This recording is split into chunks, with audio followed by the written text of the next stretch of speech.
Hi friends, എല്ലാവർക്കും സുഖമല്ലേ? അങ്ങനെ ഒരു വിഷുക്കാലം കൂടി വന്നെത്തി. വിഷുക്കണി ഒരുക്കുവാനും സദ്യ ഒരുക്കുവാനും എല്ലാവരും റെഡിയായോ?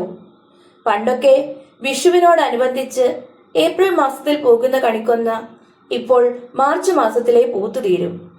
വിഷു ആകുമ്പോൾ എങ്ങും കൊന്നപ്പൂവ് കിട്ടാനില്ല. എന്ത് ചെയ്യാമല്ലേ? കാലത്തിന്റെ ഒരു മാറ്റം. ഞാനെന്തായാലും ഒരു കുല കൊന്നപ്പൂവ് ഉണ്ടാക്കാനുള്ള ശ്രമത്തിലാണ്. ഉണ്ടാക്കാൻ താല്പര്യമുള്ളവർ മഞ്ഞ കളറുള്ള പേപ്പറോ പ്ലാസ്റ്റിക് കവറോ ഒക്കെ എടുത്തുകൊള്ളൂ. ഞാനിന്ന് പ്ലാസ്റ്റിക് കവർ കൊണ്ടാണ് പൂക്കൾ ഉണ്ടാക്കുന്നത്.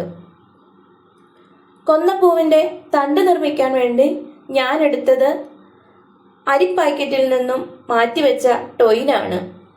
വെള്ള കളർ ടൊയിൻ പച്ച നിറമുള്ള കൊന്നപ്പൂവിൻ്റെ തണ്ടാക്കി മാറ്റാൻ ഫെവിക്കോളും അക്രിലിക് കളറും കൂടെ മിക്സ് ചെയ്താണ് ഉപയോഗിച്ചത്.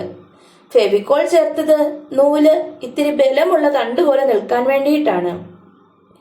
ഫെവിക്കോൾ പുരട്ടിയാൽ നൂലുണങ്ങുമ്പോൾ തണ്ട് പോലെ നിൽക്കും കേട്ടോ.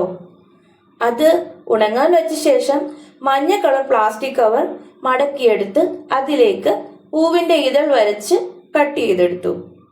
എന്നിട്ട് ആ നൂലിലേക്ക് പൂക്കൾ ഓരോന്നായി കോർത്തെടുത്ത് ഓരോ പൂവായിട്ട് സെറ്റ് ചെയ്യുകയാണ്. കണിക്കൊന്ന പൂവിന് നടുക്കുകൂടെ നീണ്ട പച്ചത്തണ്ടുകൾ ഉള്ളത് കൊണ്ട് ഞാൻ നൂല് രണ്ട് സൈഡിലോട്ടും കൊടുക്കുന്നുണ്ട്. പ്ലാസ്റ്റിക് കവറിൽ ഗ്ലൂ പുരട്ടി പൂവിന്റെ ഷേപ്പിൽ ഒട്ടിച്ചെടുത്തു. ചെറിയ നീളമുള്ള തണ്ടിൽ നിൽക്കുന്ന പൂക്കൾ പോലെ അവ കട്ട് ചെയ്തു. വിടർന്നു നിൽക്കുന്ന പൂക്കളോടൊപ്പം മുഴുവൻ വിടരാത്ത പൂവുകളും മൊട്ടുകളും ഒക്കെ വേണം കേട്ടോ. പിന്നെ ആ പൂവിന്റെയും മൊട്ടിന്റെയും അടിയിൽ പച്ച കളർ കൊണ്ട് കുഞ്ഞിലകളുടെ ഷേപ്പിൽ കളർ കൊടുക്കണം. ഞാനിതെല്ലാം സെറ്റ് ചെയ്ത ശേഷമാണ് കളർ കൊടുത്തത്. ആദ്യം കൊടുക്കാൻ മറന്നുപോയെന്നേ. അതുകൊണ്ട് ആകെ മെനക്കേടായിരുന്നു.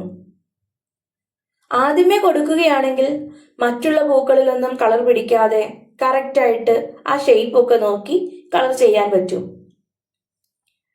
പൂക്കളൊക്കെ ഉണങ്ങിയ ശേഷം നീളമുള്ള ടൊയിനിലേക്ക് ഉണ്ടാക്കി വെച്ച മൊട്ടുകളും പൂക്കളും ഒക്കെ ഒട്ടിച്ചെടുക്കാം.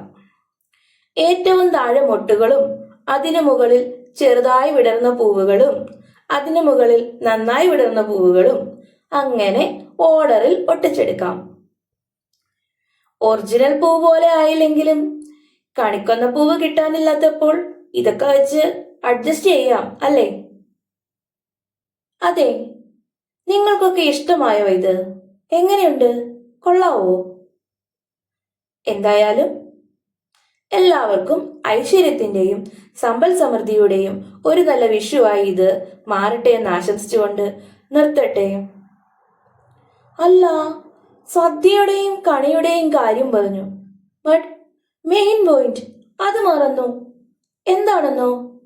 വിഷു കൈനീട്ടം. അതില്ലാതെ എങ്ങനെ വിഷു പൂർണ്ണമാകും?